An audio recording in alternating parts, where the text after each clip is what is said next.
بسم اللہ الرحمن الرحیم اقیموا الصلاۃ و آتوا الزکاۃ وارکعوا مع الراکعین۔ میرے عزیز ساتھیو، آج میں آپ کو زکوٰۃ کے بارے میں کچھ اہم مسائل بتاؤں گا۔ زکوٰۃ کی فرضیت مکہ مکرمہ میں ہوئی، اس کے جو احکام مکمل ہوئے تھے وہ مدینہ منورہ میں ہوئے تھے۔ زکوٰۃ کی معنی ہے پاکی، جس طرح قرآن مجید میں ہے قد افلح من تزکا، تحقیق وہ شخص کامیاب ہو گیا جس نے تزکیہ نفس کیا۔ تو یہاں زکوٰۃ کا لفظ استعمال ہوا ہے، اس سے یہ معلوم ہوتا ہے کہ زکوٰۃ کی معنی تزکیہ کی ہے، پاکی کی ہے۔ جس طرح نفس کو گناہوں سے پاک کرنے میں تزکیہ ہوتا ہے، نفس کی پاکی ہوتی ہے، اس طرح زکوٰۃ کو ادا کرنے میں مال پاک ہو جاتا ہے۔ زکوٰۃ دینے سے مال کے شر سے آدمی محفوظ ہو جاتا ہے۔ تو زکوٰۃ کا نصاب کیا ہے؟ 4 چیزیں ہم یاد رکھیں۔ سب سے پہلے سونا، تو سونے کا نصاب 7.5 تولے ہوں۔ دوسری شرط ہے کہ اس پر سال گزر جائے تو اس کی قیمت کا 40واں حصہ ہم زکوٰۃ ادا کریں گے۔ اور دوسری چیز ہے چاندی، تو چاندی کا نصاب ہے 52.5 تولے۔ تیسری چیز ہے کرنسی، پیسے، جس ملک کی کرنسی ہو اس کرنسی کا حساب اس طرح لگایا جائے کہ یا تو 7.5 تولے سونا کے برابر ہو جائے یا 52.5 تولہ چاندی کے برابر ہو جائے، اور اس پر پورا سال بھی گزر جائے۔ سونے کے لیے بھی یہی شرط ہے، چاندی کے لیے بھی یہی شرط ہے کہ سال گزر جائے، کرنسی پیسے کے لیے بھی یہی شرط ہے کہ اس پر سال گزر جائے۔ اور چوتھا ہے مال تجارت۔ مال تجارت اس کو کہتے ہیں کہ جو چیز ہم خریدیں کاروبار کی نیت سے،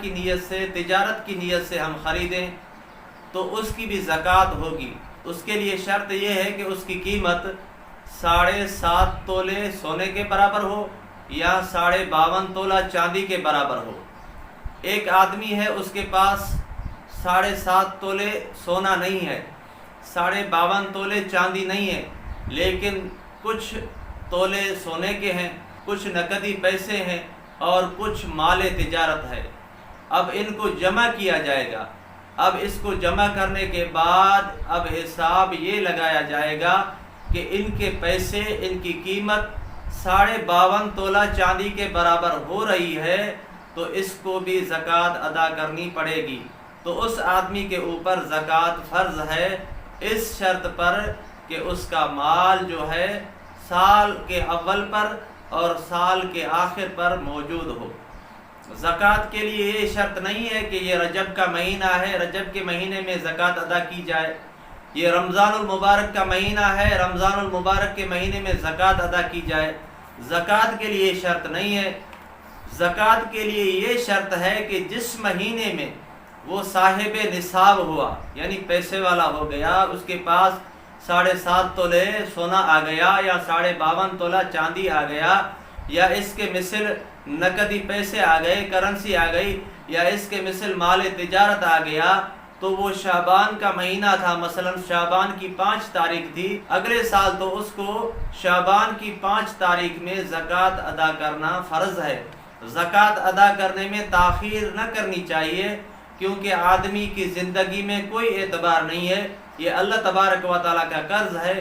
جتنا ہو سکے نیکی کے کام میں جلدی کی جائے، تاخیر نہ کی جائے۔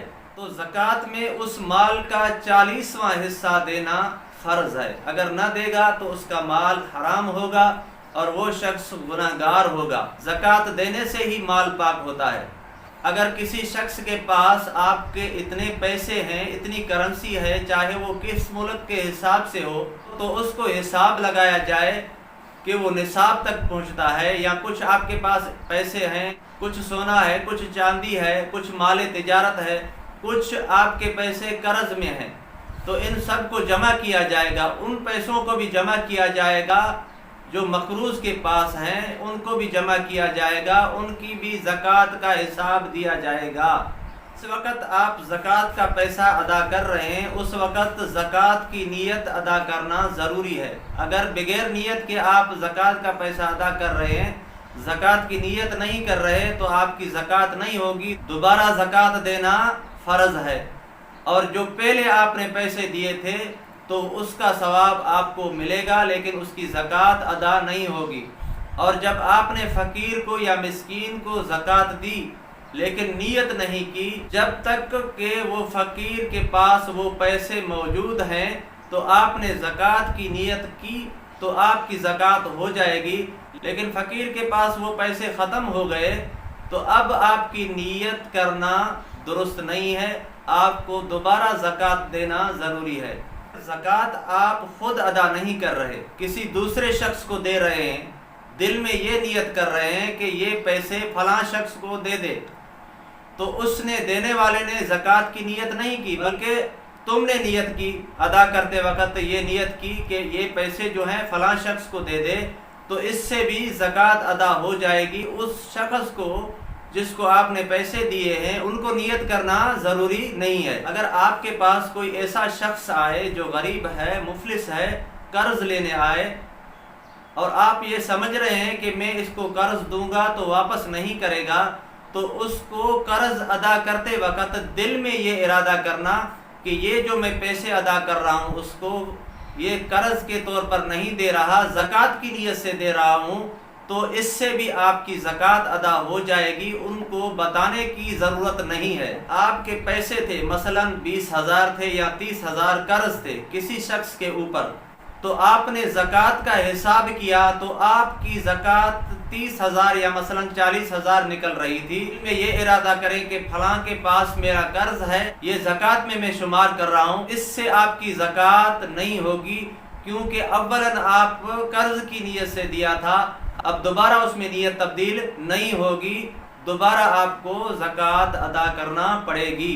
کسی شخص کو آپ انعام کے طور پر کوئی ہدیہ دے رہے ہیں یا انعام کے طور پر دے رہے ہیں، ظاہراً وہ ہدیہ ہے، ظاہراً وہ انعام ہے، لیکن تیرے دل میں یہ نیت ہے کہ یہ جو میں انعام دے رہا ہوں، ہدیہ دے رہا ہوں، یہ زکوٰۃ کی نیت سے دے رہا ہوں، تو اس سے بھی زکوٰۃ ادا ہو جائے گی، ان کو بتانے کی ضرورت نہیں ہے۔